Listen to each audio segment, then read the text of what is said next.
Aujourd'hui, j'enfile mon habit de lumière, enfin j'appuie sur le filtre cagole au bois dormant pour vous faire le show. Ça va être un peu comme un spectacle de stand-up, sauf que bon, je suis assise dans mon lit et que je peux couper autant de fois que je veux pour retrouver le fil de ma pensée. Ça, c'est bien. Alors, cagole au bois dormant, parce que je n'ai de belle que le filtre, ça déjà, voilà. Et puis parce que, en fait, cagole, c'est juste pour pouvoir prendre mon accent du sud que j'adore prendre. Il est totalement improbable, hein. Des fois c'est l'accent du sud-ouest, des fois c'est l'accent marseillais. C'est peut même me virer au belge une fois, mais c'est pas grave, c'est mon accent, c'est comme ça, c'est mon personnage, j'aime bien. Alors évidemment, le côté bois dormant, c'est parce que ça fait quand même 6 ou 7 ans maintenant que je dors debout tout le temps, hein, en fait, même derrière les yeux ouverts. Voilà. C'est vrai que la Belle au bois dormant, c'était quand même beaucoup plus joli, je veux dire. C'était une image pastorale, c'était très bucolique. La jeune femme qui file la haleine avec son rouet dans son beau château et qui finit par se piquer en filant délicatement sa laine. C'est beau, c'est pastoral. Alors, moi, bon, j'avais le côté champêtre, hein. Ça, je me souviens bien, c'était un jour de mai 2012, je désherbais dans mon jardin, là, je me battais dans les hautes herbes. Et d'un seul coup, je me suis fait agresser par une espèce d'arachnide qui m'a sauté à la gorge, qui m'a mordu là direct sur la jugulaire. C'était une bataille monstrueuse. Alors, j'en rajoute un tout petit peu, mais c'est presque vrai. C'est presque vrai. En tout cas, je désherbais, j'étais dans les grandes herbes, là, je sens un truc là comme ça, comme une araignée qui me frôle. Un bon arachnophobe. Je flippe ma race. Et puis je me dis, non, tu te raisonnes, tu te reprends, c'est pas la petite bête qui va manger la grosse. Donc je me suis raisonnée, j'ai continué à désherber. Et puis le soir, j'étais comme ça en train de toucher, là, et je me dis, oh dis donc, j'avais oublié qu'elle était aussi grosse, ces graines de beauté, là. Oh. Puis ça me fait un drôle d'effet parce que je me dis, mais c'est ma sœur qui a un gros grain de beauté dans le cou, là, c'est pas moi. Si, attends, je tripote, et d'un seul coup, je sens que sous mes doigts là, je sens que le grain de beauté il a des petites pattes qui s'agitent dans tous les sens. Alors j'écris, mon chéri, au secours, viens m'aider. Mon chéri, il a accouru, puis on a fait ça bien, hein, on connaissait. La maladie de Lyme, on avait entendu parler parce que ma tante l'avait eu. Alors, on a retiré la tique, là, soigneusement, avec un tire-tique, on a désinfecté, et puis voilà. Et puis, on savait que s'il y avait un érythème migrant, c'était la merde, parce que ça voulait dire que j'avais attrapé la maladie de Lyme. Mais moi, j'ai pas eu d'érythème migrant. Là, je crois qu'il faut que je t'explique brièvement. En fait, la tique, c'est effectivement une arachnide, hein, avec ses 8 pattes, et puis son rostre qu'elle t'enfonce dedans, en fait, tu vois, elle le rentre à l'intérieur de toi, puis elle te suce le sang. Si, c'est vrai. Voilà, voilà. Et alors, le problème, c'est que si jamais tu lui touches l'abdomen pendant qu'elle te pompe le sang ou quelque chose, ou qu'elle est stressée, tu sais ce qu'elle fait, la tique? Elle te régurgite dedans. Elle te dégueule à l'intérieur, si t'as bien entendu. Elle te file tous ces parasites, tout ce qui l'infecte elle-même, toutes ces bactéries, tous ces virus. Alors, pas de panique. Si la tique, elle t'a filé toutes ces saloperies et que tu as un érythème migrant, ça fait comme des cercles concentriques rouges. Ça veut dire que tu as la maladie de Lyme, tu es infecté. Là, tu prends 3 semaines d'antibiotiques. Ça tue les bactéries Borrelia. Elles s'appellent les bactéries de la maladie de Lyme. Ça les tue et c'est fini. Voilà. Par contre, si t'as pas l'érythème migrant mais que la tique, elle t'a quand même vomi dedans, j'aime autant te dire, c'est la merde. Parce qu'en fait, la petite copine Borrelia, là, qui est une bactérie de merde, elle va pirater ton système immunitaire, en fait, tu vois, elle va le détourner pour s'en servir pour pas que ça l'attaque elle. Le problème, c'est que ton système immunitaire, du coup, il sait plus très bien fonctionner. Et du coup, toutes les autres petites copines que la tique t'a filé, tu vois, elle t'a filé Borrelia, une bactérie, mais elle t'a aussi filé des virus, des parasites, tout ce qu'elle contient, elle. Et ces autres trucs-là, comme Borrelia, elle a bousillé le système immunitaire, et ils peuvent se mettre à te bousiller aussi. Ouais, c'est con, hein? Ben oui. Et le problème, c'est que là, tu peux plus rien faire, en fait.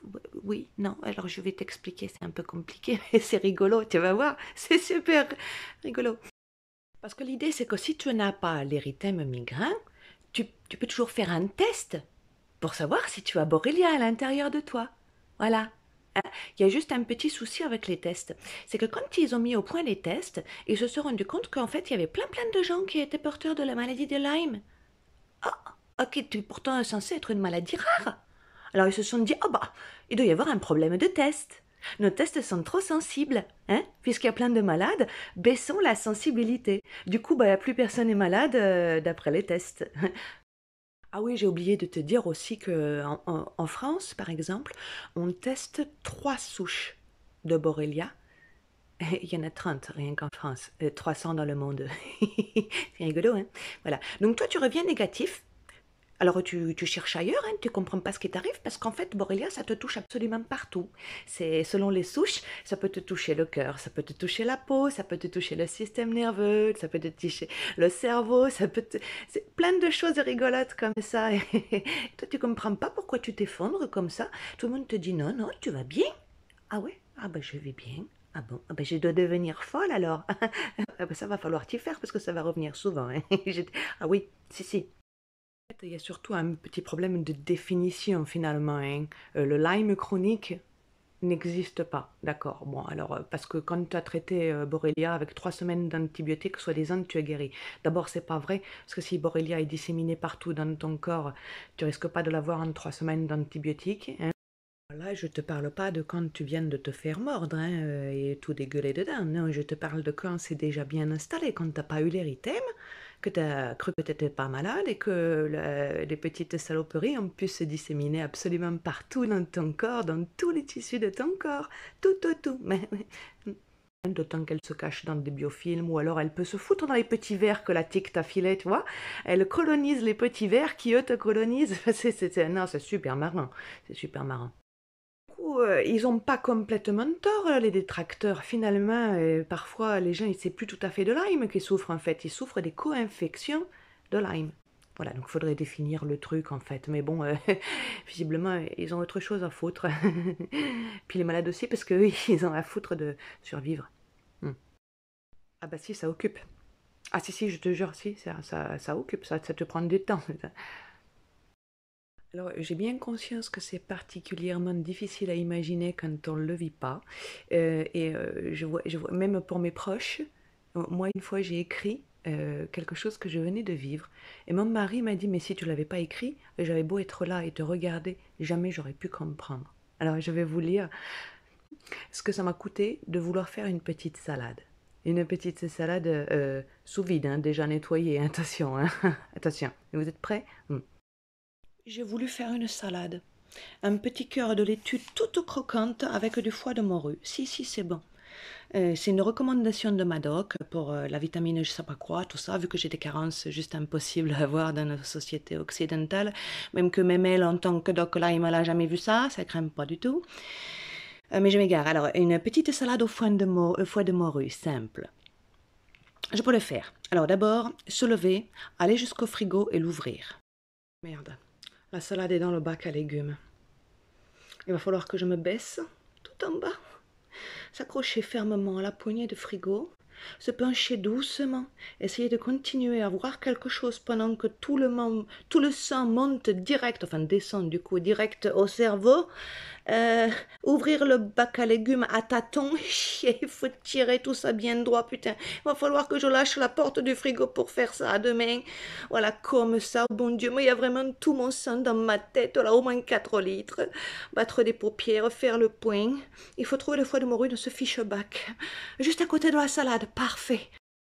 Se relever doucement, voilà, doucement, poser sur la table, fermer le frigo de la main gauche. Aïe, putain d'épaule. Ok. Respirer, reprendre ce souffle dans cette putain de bactérie aime bien nous priver. Ouais, elle bloque le diaphragme, c'est comme ça. Bon, j'en étais déjà. Ah oui, salade. Alors, prendre le saladier en bas du placard. Putain. Ouvrir le boîte de foie de morue, ça c'est plus simple. Attraper la languette, soulever, tirer. La satisfaction du truc facile. Il y a de l'huile qui coule vite. Sopalin, chercher d'un œil flou, ne pas trouver, s'apercevoir que le champ de vision est tellement rétréci qu'il va falloir tourner la tête, tourner la tête, tout voir tanguer comme une caméra au point, se sentir désorienté. Est-ce que je tombe là? Qu'est-ce que je cherche déjà? Merde. S'immobiliser, reprendre son souffle. Ah oui, éponge, ce serait encore mieux. Pivoter vers l'évier. Saisir l'éponge, repivoter, se mettre en face de la boîte de la conserve, essuyer, check. Souffler juste le temps de s'ordonner de ne pas perdre le fil, se retourner, rincer l'éponge. Bien. Du coup, ah oui, salade. Saladier, on y va doucement, plier les genoux pour ne pas avoir de petites étoiles après avoir saisi le premier contenant venu là, juste là à portée de main. À deux mains, sinon ça va faire trop mal au poignet. Hein. Puis se relever lentement, poser sur le plan de travail en refermant le placard de la main gauche. Aïe, putain de coude. Bon, ensuite, salade, saladier. Ah zut, ils sont où la salade et le foie de morue? Se tourner vers la table, saisir le sachet de laitue, la conserve, pivoter, verser dans le saladier. Yes! Il n'y a plus qu'à faire la sauce. Alors, en attendant, toi, tu erres. Tu commences à errer. Tu erres dans ta vie, tu erres dans ta tête, tu erres entre les différents médecins que tu rencontres et qui te disent toujours que tout va bien. C'est là que tu comprends pourquoi on appelle les gens qui vont chez les médecins des patients. Ah bah si, ah bah là il faut, si, tu es patient là. Tu passes ton temps à attendre en fait, hein. Tu attends dans les salles d'attente, tu attends le prochain rendez-vous, tu attends le prochain examen, tu attends les prochains résultats, tu attends le prochain traitement, tu attends le prochain médecin parce que celui-ci peut rien pour toi, tu attends tout le temps. Tu sais comme la chanson de Johnny, je t'attends, je t'attends, je t'attends, je t'attends. Je t'attends, je t'attends, je t'attends. Oui, ça redonde, ça redonde. Tu es dans un espace-temps figé. T'attends, tu sais même plus quoi. T'attends que la douleur passe. T'attends que la crise passe. T'attends de comprendre ce qui t'arrive. Ça, tu peux attendre. Hein. Parce qu'en attendant, toi, tu vas pas trop bien. Hein? Tu vois, tu te réveilles le matin, tu dois le connaître, cet état. Tu sais, cet état du lendemain. Tu te réveilles complètement embrumé, là. Tu sais plus très bien où tu es, qui tu es. Tu vois rien que trop de lumière. Tu distingues rien des sons qui viennent te frapper le cerveau comme ça, là, comme des baffes dans la gueule. Ah tiens, mon accent lyonnais. Ton cerveau d'ailleurs, il a l'air beaucoup trop gros pour ta boîte crânienne. Et il tient pas dedans, hein, c'est pas possible, ça rentre pas là. Essaye de bouger là, tu vois, tu commences à bouger, tu te rends compte, t'as mal partout, la vache, on dirait que t'es passé sous un camion. Alors t'essayes de te lever quand même, tu vois, de pas renoncer. Les épaules en bouillie, t'as mal partout dans les bras, tu sais même plus si c'est les muscles, les tendons, les os, tu comprends pas ce qui t'arrive. T'as la nuque raide, douloureuse, la tête elle pèse 3 tonnes et puis ça tangue, oh si ça tangue, oh là là, ça tangue complètement, tu sais plus rien là. Tu te dis oulala, vas-y arrête de bouger, stabilise-toi là, prends appui sur ce coude, oh là, il est enflé le coude là, non? Oh, je sais pas, j'arrive pas à voir. T'es complètement. Tu te dis, j'ai fait un pogo ou quoi? Tu comprends pas parce que t'as une vraie gueule de bois, sauf que t'as pas bu hier, quoi. Ah, tu te dis, la vache, t'essayes de te lever quand même, et puis tu te rends compte, c'est pas seulement la gueule de bois, en fait, hein. T'es bourré, hein. T'es bourré gratos. De tout tangue, tu tiens pas debout, c'est juste l'enfer. Enfin, l'enfer. Faut voir le bon côté des choses, hein. Tu, tu te prends des cuites pour pas un rond. Tu deviens débile. Débile et vieille. Très vieille. Tu as 100 ans à l'intérieur de toi. Tu comprends pas très bien ce qui t'arrive. Mais tout va bien. Tu multiplies les examens médicaux, tout va bien. Alors c'est un petit peu inquiétant quand même parce que tu te dis, tiens, peut-être je deviens barjot, surtout quand les médecins te disent, bah tiens, peut-être que tu deviens barjot. Ah Ah oui, il y a un truc terrible aussi, c'est quand tout ça, ça t'arrive au moment de la quarantaine. Tu sais, la crise du milieu de vie, tout ça. Ce moment où tu es censé remettre en question ta vie en te disant, bon Dieu, c'est ça ma vie, du coup, est-ce que c'est bien ce que je voulais? Est-ce que j'ai bien pris la bonne direction, tout ça? Et bien là, tu arrives dans cette crise, tu te retrouves complètement comme une espèce de moule sur son rocher, là, et tu te dis, ah mais c'est déjà fini en fait, ma vie? Ah moi j'ai pas eu le temps de m'adapter, moi, j'ai pas eu le temps de rectifier le tir. Ah, j'ai 90 ans. Oh putain. Ouf. Du coup, la crise de la quarantaine, tu la vis pas.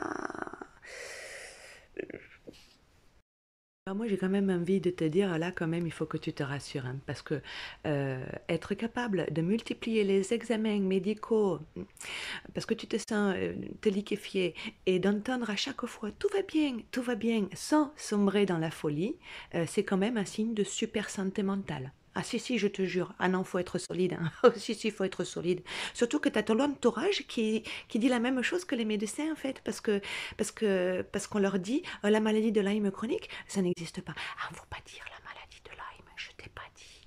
Ah oui, alors je t'explique. Tu dis jamais la maladie de Lyme. Non, non, non. Si tu dis Lyme, ça ferme tout. Ça ferme les esprits, ça ferme les cœurs, ça ferme les cerveaux. Je sais pas, c'est un mot, ça ferme. Attention, surtout pas. Alors tu peux dire je souffre d'une infection froide. Ça c'est bien. Tu peux dire je souffre d'un syndrome infectieux multisystémique. Oui, ça c'est bien, ça t'as le droit. Ça oui. Mais pas Lyme. Ah non. Attends, ça n'existe pas. Tu es barjot, tu es barjot. Quoi, ça existe dans les autres pays? Oui, bah ça existe dans les autres pays, mais pas en France. Si, pour les animaux. Oui, eh ben ça existe pour les animaux, mais pas pour les humains. Bah non. Bah ça se saurait. Voilà. Bon, alors qu'est-ce que tu fais toi? Tu sais que ça se trouve chez les animaux mais pas chez les humains et tu sens bien que ça va pas trop. Alors tu vas en parler à ton veto à un moment. Parce que tu sais que les animaux, eux, ils ont des tests fiables. Mais pas toi, parce que tu es humain. Alors tu vas voir le veto, tu lui en parles discrètement.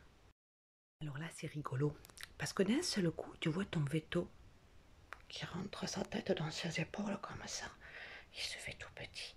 Puis il arrête pas de regarder autour de lui comme ça. Il n'y a personne, hein, vous êtes que deux dans la pièce. Mais il flippe le veto, il flippe. Il te dit ah oui, je connais le problème. J'ai un collègue, il s'est soigné tout seul avec des traitements pour les chevaux. Je comprends votre situation, mais je peux rien faire. Alors tu le supplies de lui dire ah mais gars, je suis en train de te crever là quand même. Alors il te dit bon, allez, d'accord. Alors tu deviens, hein, moi en tout cas j'étais un gros chien nommé Gaspard qui avait 6 ans. Voilà, on a fait des examens comme ça. Et les autres médecins, eux, pendant ce temps, ceux qui s'occupent des humains, bah, ils te maintiennent que la Lyme chronique, ça n'existe pas. Ils te disent, oui, mais alors bon, quand même, il faudrait un petit peu prendre des mesures. Vous dites que vous avez de la température, bah, faites des relevés. Vous dites que vous avez, qu'est-ce qu'ils te demandent de faire? Je sais pas, la tension ou n'importe quoi, faut faire des relevés, faut prendre... Et puis, t'en as d'autres, au contraire, qui te disent, mais enfin, arrêtez de prendre votre tension, arrêtez de prendre votre température. En fait, quoi que tu fasses, tu fais pas bien. Et ça, c'est la règle, parce que de toute façon, tu es à moitié fou. Hein, voilà. Donc, quoi qu'il arrive, tu vas faire des conneries, ça va pas être bien. Ça, c'est une certitude. Et d'ailleurs, voilà, en fait, on pourrait résumer en disant Lyme, c'est la maladie de la honte. Ben oui, de l'humiliation. Si, si. Déjà, c'est la maladie de l'humiliation parce que c'est une maladie invisible. Les autres ne voient rien, ils te trouvent même bien, même bonne mine. Toi, tu tentes de t'exprimer, tu galères, tu butes sur tout, les mots, les idées, à organiser ta pensée, arriver à la sortir dans l'ordre. T'as l'impression d'être complètement ravagé de bulbe, et l'autre en face, il te trouve bien. Mieux même. Avoir une maladie invisible est humiliant. Sentir ton corps, ton esprit se dégrader, se ravager, se détruire est humiliant. Arriver à t'exprimer correctement, lire le doute sur le visage de l'autre qui comprend rien est humiliant. Être seul, complètement seul avec ton gros merdier là, te faire balader de médecin en médecin et te faire toujours entendre dire que tout va bien est humiliant. Ne plus être capable d'exercer ton métier est humiliant. N'avoir aucun statut, n'être reconnu ni malade, ni quoi que ce soit, n'être plus rien pour la société est humiliant. Rencontrer des gens qui ne te connaissent pas, qui te jugent sans savoir qui tu es d'habitude, est humiliant. Tenter d'expliquer des ressentis douloureux, des souffrances, alors que l'autre te trouve parfaitement normal et opérationnel, est humiliant. Avoir à se justifier est humiliant. Plus être capable de conduire tes gosses à l'école est humiliant. Du coup, bizarrement, tu plonges un petit peu dans la dépression et le mal-être quand même, hein. Oui, si, bah oui, c'est dingue, hein. Mm. C'est vrai que là, tu deviens un petit peu sensible quand même. C'est-à-dire que parfois, une phrase, ça peut suffire à te foutre complètement en l'air. Du type, euh, du type, oh, il faut encore que je pose un jour pour t'emmener chez le médecin. Ah voilà, une phrase, 12 mots, l'humiliation totale. Prends tout dans la gueule, et tu te prends dans la gueule que tu es un poids, un boulet, que tu n'es plus rien, tu n'es plus une femme, tu n'es plus une mère, tu n'es plus une épouse, tu n'es même pas malade officiellement, tu n'es plus rien.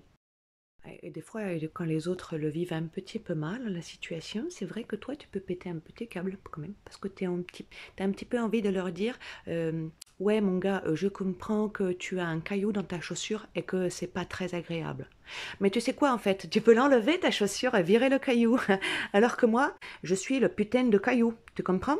Je suis le putain de caillou. Je peux pas l'enlever. Je suis le putain de caillou. Donc voilà, c'est la maladie de la honte. Soit tu saoules tes proches à chercher des réponses que tu cherches pourtant que pour trouver des solutions en fait. Hein. Quand le médecin te dit mais enfin je comprends pas pourquoi est-ce que vous voulez à ce point avoir un diagnostic.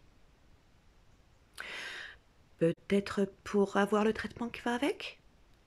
Alors là, c'est, tu vois, je me demande quand un médecin est un vrai connard comme ça, qu'il te dit oh bah vous avez sûrement quelque chose, hein. Enfin vous avez quelque chose, mais on saura sûrement jamais quoi. Il faut apprendre à vivre avec. Et dans ces moments-là, je me pose la question est-ce qu'on doit dire monsieur ou docteur connard?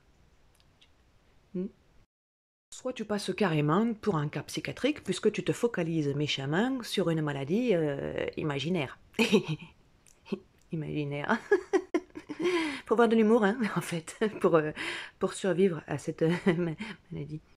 Pour toi, comme tu as déjà tout perdu, tu te dis, bon, je vais pas perdre mes proches en plus, alors je vais fermer ma gueule, hein, bien fermer ma gueule. Ça marche pas, mais non, parce qu'en fait, tu ne saoules pas tes proches que avec tes paroles, tu les saoules tout court, ça se voit sur ta gueule que t'es mal, tu sais ce que ça fait la douleur, ça fait comme ça, là. Voilà, comme ça, tout le temps, là, t'as une sale gueule. Mais c'est parce que t'as mal, en fait. Mais les autres, ils comprennent pas que c'est parce que t'as mal. Ils croient que t'es mal. Ils te prennent pour une dépressive ou pour, je sais pas. Et apparemment, ça, c'est pas bien, ça. Il y en a une qui m'a dit ça une fois. Quand j'avais besoin d'aide pour emmener ma fille à l'école. Elle m'a dit, ah bah, j'ai failli te proposer, mais je croyais que tu étais dépressive. Ah bah, c'est vrai que je comprends. Si je suis dépressive, vaut mieux pas m'aider, hein. T'as tout faux. Quoi qu'il arrive, comme avec les médecins, là où tu dois faire des relevés ou pas les faire, ou voilà, quoi qu'il arrive, t'as toujours tout faux. Toujours, toujours, toujours. On t'aime bien, mais de loin. Voilà. On en reparlera plus tard, hein. Ah non, on n'en reparlera pas plus tard en fait, on n'en reparlera jamais parce que tu saoules.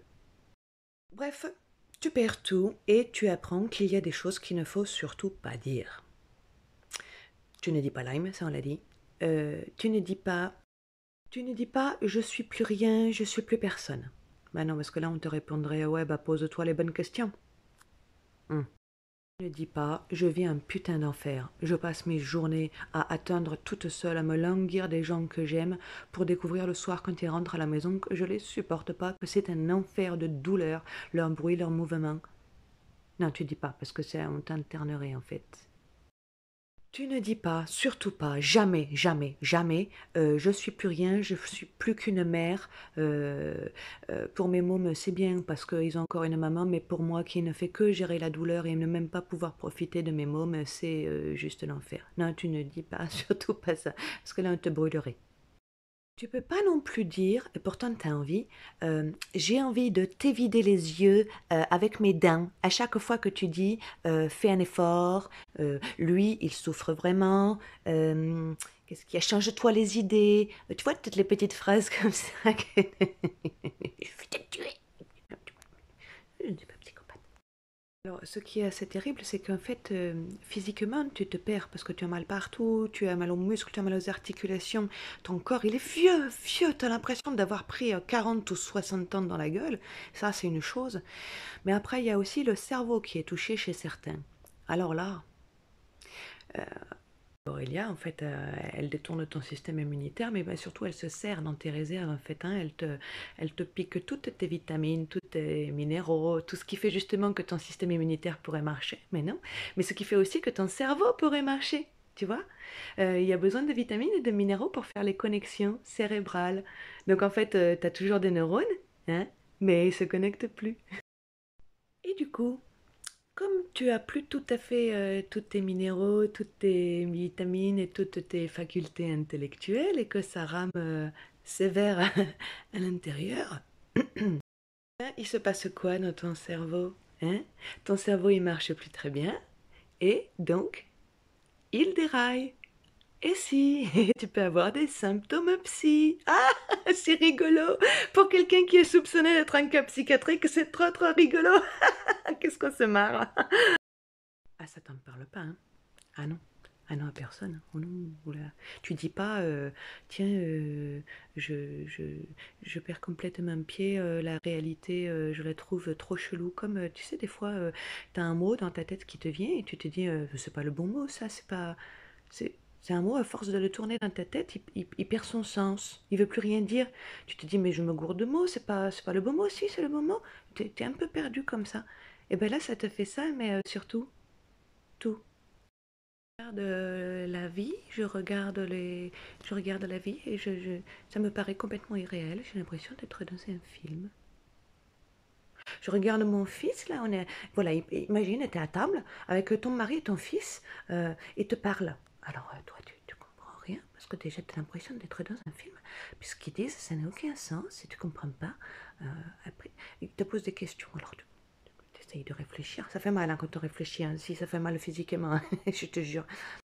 Tu te concentres, hein, tu fais l'effort, tu dis qu'est-ce qu'ils disent, de quoi ils me parlent là, de quoi il me parle mon gamin, puis tu le regardes ton gamin, tu dis mais c'est mon gamin ça, putain, attends, ça le ressemble vachement, mais on dirait c'est pas lui, c'est mon gamin ça, ah ouais, ça doit être mon gamin. Qu'est-ce qu'il dit mon mari, hein? Là tu regardes ton mari, oh putain, lui aussi, c'est le mec que j'ai épousé ça. Ouais, si, ça le ressemble pourtant. Ah non, ça, tu le dis pas.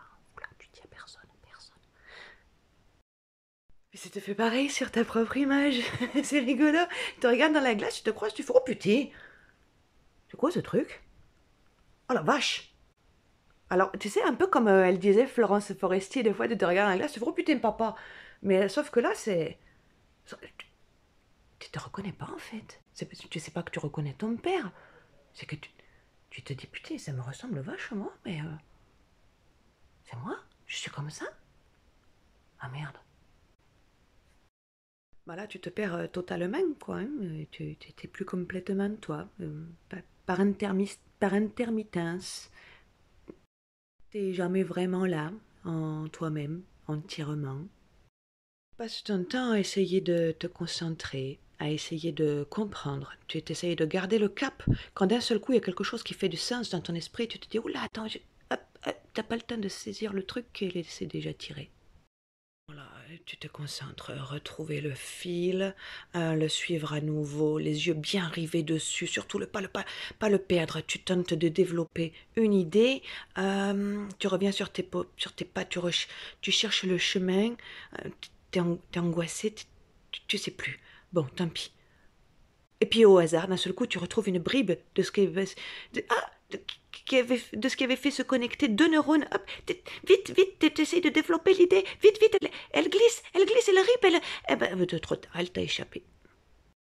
Ton cerveau, il peut plus lancer un calcul et imprimer en même temps. Tu vois? Tu peux pas suivre le fil de ta pensée et en même temps intégrer ce qui se passe dans ta tête. Ça ne marche pas. Ton cerveau ne peut plus faire qu'une seule chose en même temps. Par exemple, si tu as deux sources de bruit en même temps, ah bah c'est le bordel, ça te fout même le vertige, tu ne comprends plus rien.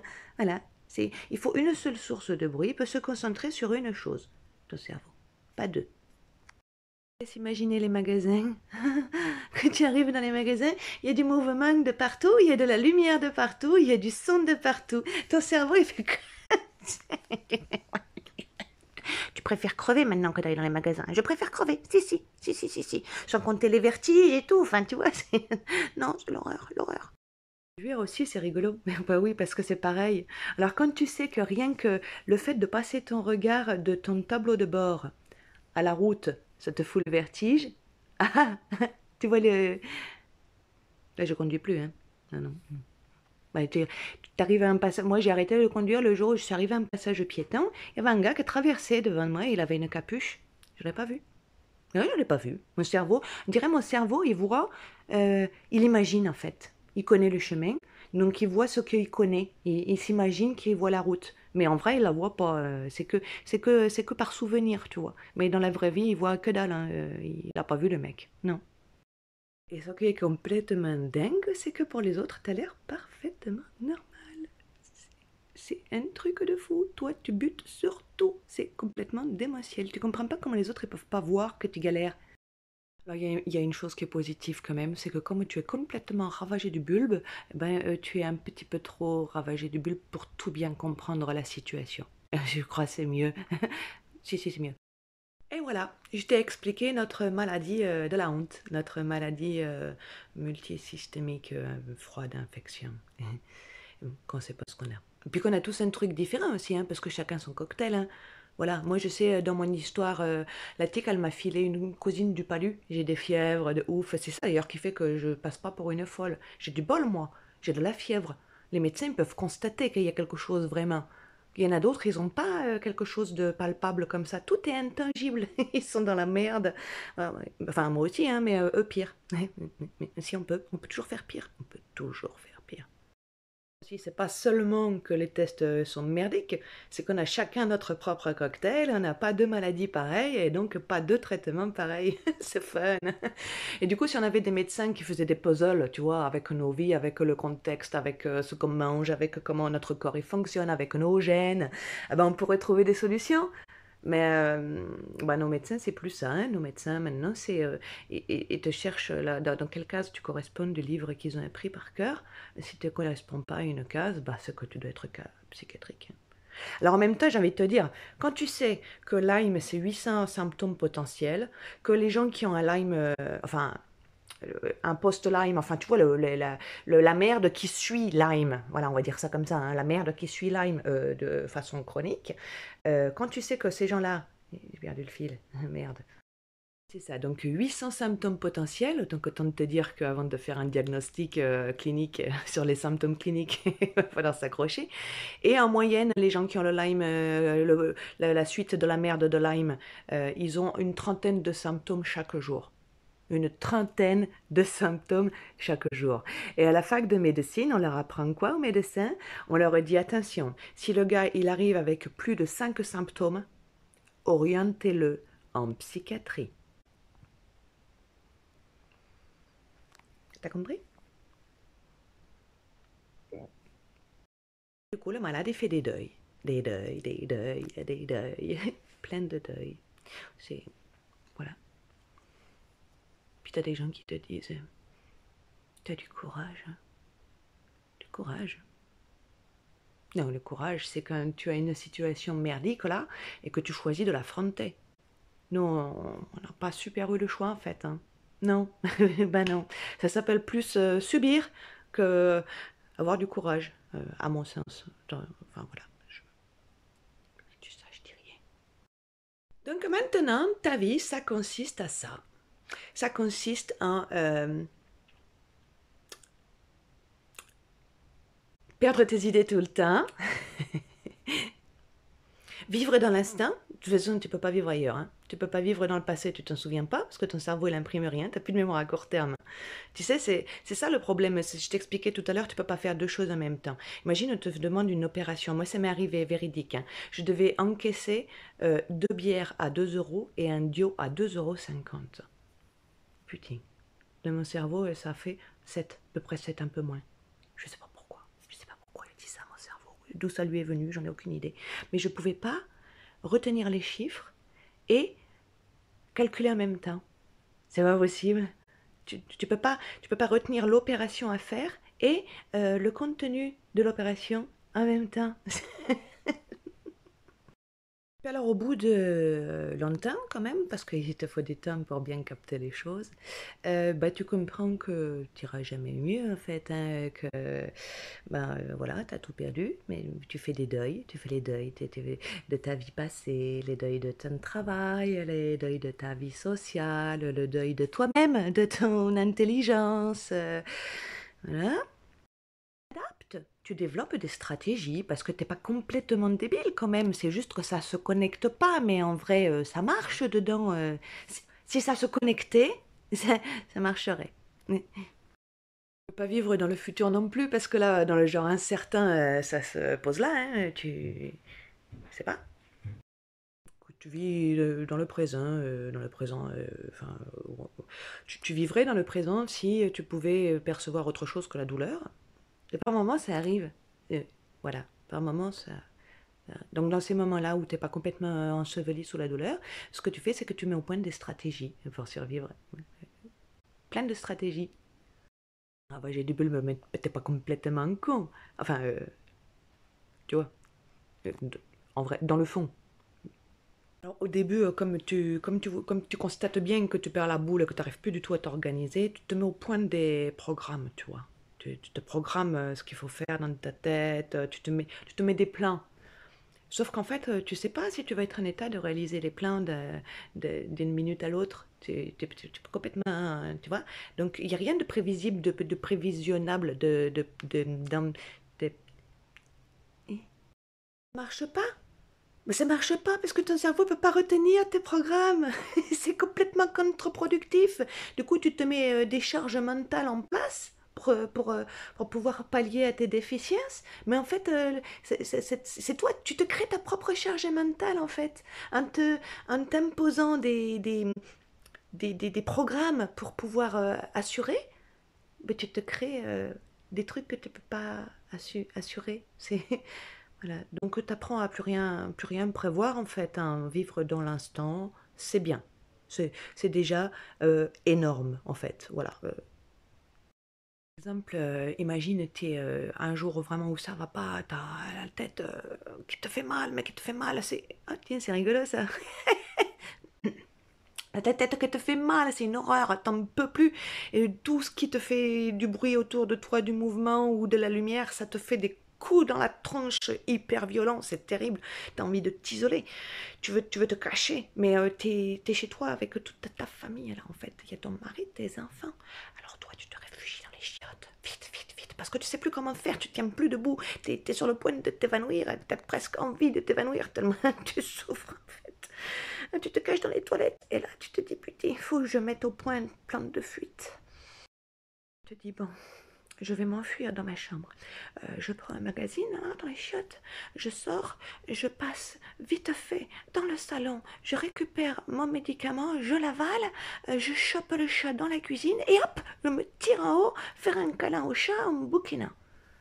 Alors, tu sors des toilettes. Le problème, c'est que à peine t'as ouvert la porte, t'as un petit truc là comme ça qui rebondit, qui fait maman, maman, maman, maman, maman. Et toi, tu te fais oh putain, attends, oui, attends, je sais plus. Alors tu te concentres, tu te dis oh putain, médicament, médicament. Vite, alors, te file dans la cuisine en évitant les petits ébulons là. Hop, t'arrives dans ta cuisine, tu te dis qu'est-ce que je devais, comment mon mari te dit quelque chose, tu dis quoi, comment, quoi. Plein de fuite, plein de fuite. Euh, T'es perdu. Tu vois plus rien, tu tournes, tu comprends plus rien, tu sais plus rien, tu te souviens pas ce que tu devais faire. Mais d'un seul coup, t'étais tellement mal, ça te ressaisit là, ça te fait ah si, plein de fuite, c'était ça, plein de fuite.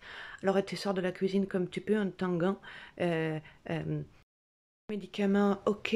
Le magazine, je l'ai oublié. Je peux pas retourner le chercher. C'est beaucoup trop risqué de faire demi-tour et tu risquerais de tomber dans les pommes et de perdre tout le fil de ton développement. Il y avait le carnet. Ah oui, je devais prendre un carnet. Oh putain, il est plus là. Oh putain, tant pis. Alors vite, tu montes les escaliers en courant. Oh merde, le chat. Putain, j'ai oublié le chat. Ah ouais, t'en as tellement chié pour monter tes 14 marches. Tu abandonnes, hein. Tu laisses tomber le chat, le carnet, le magazine. Tu t'en fous. Tu vas te foutre dans ton pieu. Voilà, stratégie. Loin de l'égoïsme des autres, bien à l'abri dans le mien. Tu te retrouves aussi à faire plein de choix improbables. Tu sais, comme les trucs des gamins, là, tu préfères avoir un bras de 4 mètres ou un pied coulé dans le béton. Eh ben là, mais ça t'a fait, enfin, je veux dire, la maladie multisystémique de l'infection froide de la post-Lyme, cette, ben voilà, j'ai perdu mon fil. Alors, par exemple, imagine si un jour tu te lèves, tu as de la fièvre, mais tu as de la fièvre, t'es pas bien, tu te lèves complètement brumé, tu as les yeux, déjà ils voient pas droit, et ils voient rien d'ailleurs. Et puis ils sont gonflés, et puis ils brûlent tes yeux. Et puis alors les sinus, pareil. En fait, t'as l'impression qu'ils font un jeu, c'est qui de nous deux explosera en premier? Hein. Le son, la lumière, je t'en parle pas. Alors c'est con parce que pour une fois, il fait beau. Et ça joue sur ton moral, parce que tu es sensible un petit peu à la lumière quand même, hein. Surtout que tu es un peu terré chez toi quand même. Alors voilà, c'est con, il fait beau, mais là, c'est juste pas possible. Déjà dans la maison avec les rideaux fermés, il te faudrait des lunettes de soleil, tu vois. Voilà, choix de l'aimer. Est-ce que je préfère vivre recluse dans le noir et moins souffrir, ou avoir un peu plus mal, mais un tout petit peu de bonheur dans mon cœur? Ah, est-ce que je préfère que les gens me disent oh là là, t'as vraiment une sale gueule, mon Dieu, moi je le vois, hein, que t'es malade, oh là là, t'es moche. Ou oh mais dis donc, t'as bonne mine. Honnêtement, je suis pas sûre. Ça doit dépendre des jours, selon ton humeur. Peut-être il y en a un qui te fait moins chier que l'autre, je sais pas. Bref, tu finis par apprendre à vivre uniquement dans l'instant, à laisser venir ce qui vient, accepter ce qui vient, à ne plus compter que sur toi-même et à ne plus prendre en compte que toi-même parce que tu peux plus prendre en compte le reste. Tu apprends à te satisfaire de t'être débarrassé des parasites, des faux amis, de la pression sociale, tout ça. Et en même temps, je crois que en même temps, c'est normal par moment de ressentir une rage sourde, d'avoir envie de tout péter, d'autant que on ne peut se défouler d'aucune manière, on ne peut plus danser, on ne peut plus chanter, on ne peut plus rien faire. Alors ceux qui savent s'exprimer par l'art ont du bol, pour les autres, il n'y a rien. Du coup, bah voilà, on est borderline. Il faut l'accepter. Mm, mm. Ça vient, ça va, ça vient. C'est comme un tango avec Lime. On est borderline. Non, on n'est pas là, on n'a pas Lime, mais on est border. Ouais. Et pour en savoir plus sur toutes ces émotions qu'on peut ressentir, qu'on a du mal à cerner, dont on ne sait pas à qui parler, dont on ne sait pas quoi faire, il y a le livre Borderline que tu peux acheter en me contactant, puisque c'est un livre pour des gens qui n'ont plus ni santé, ni argent, ni rien, donc personne ne veut l'éditer. Voilà. Mais moi, je peux te le fournir. J'ai fait des petits dessins dedans pour illustrer. Tu retrouveras tout ce que tu peux ressentir. Voilà.